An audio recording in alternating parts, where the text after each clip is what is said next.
الشیطان الرجیم بسم اللہ الرحمن الرحیم الحمدللہ رب العالمین الصلاة والسلام علی اشرف الانبیاء والمرسلین سیدنا و نبینا و حبیبنا و قلوبنا ابی القاسم محمد کرام، آپ لوگ اس وقت موجود ہیں حرم امیر المومنین علیہ السلام میں۔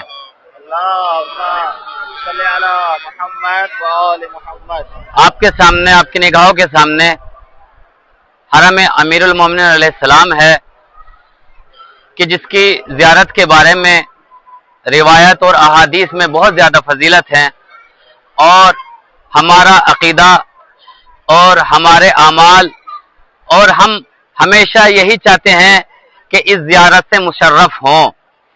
جب آپ لوگ انڈیا میں ہوا کرتے تھے، اپنے وطن میں ہوا کرتے تھے، کوئی زائر جب جاتا تھا تو آپ اپنے زائر سے کہتے تھے کہ ہمارے حق میں دعا کرنا، مولا کو ہمارا سلام کہنا۔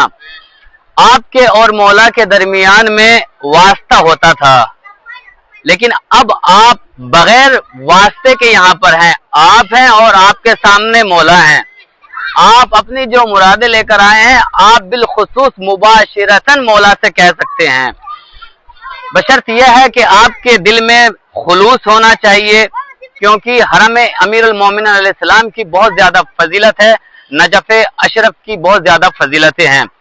یہ شہر نجف اشرف اور اس میں امام علی علیہ السلام کا مرقد قبر یہاں پر موجود ہے۔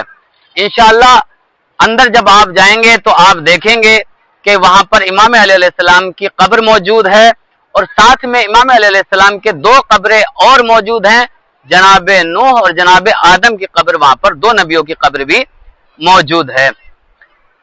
زیارت امیر المومنین علیہ السلام اتنی اہمیت رکھتی ہے کہ آپ جس حرم میں بھی جائیں گے، کسی اور حرم کے بارے میں یہ نہیں ملتا ہے، لیکن حرم میں اور نجف اشرف اس کے بارے میں یہ ملتا ہے کہ آپ جب حرم امیر المومنین علیہ السلام میں جائیں تو اعمال کو انجام دیں، ہر حرم میں جب بھی جائیں تو اعمال کو انجام دیں، یعنی نماز کا پڑھنا، تسبیحات کا پڑھنا، ذکر کا پڑھنا، یعنی جب تک آپ کچھ عمل انجام نہ دیں تو آپ کو ثواب نہیں ملے گا۔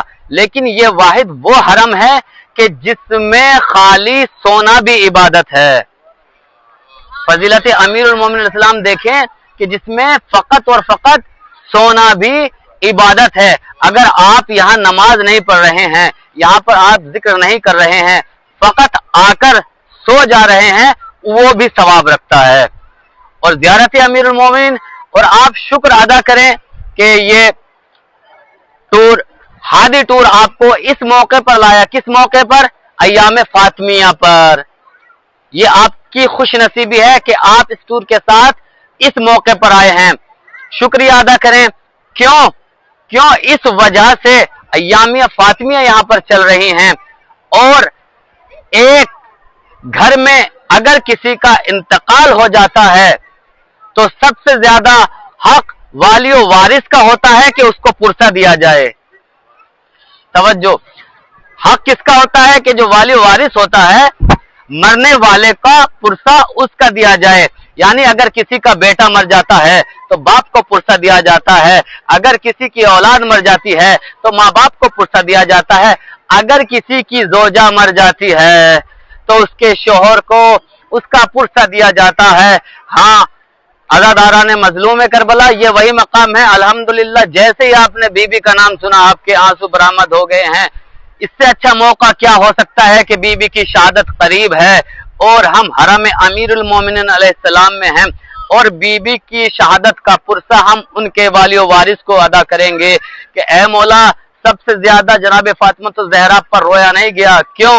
جناب فاطمۃ الزہرا کی وصیت بھی یہ تھی کہ میرا جنازہ رات میں اٹھے۔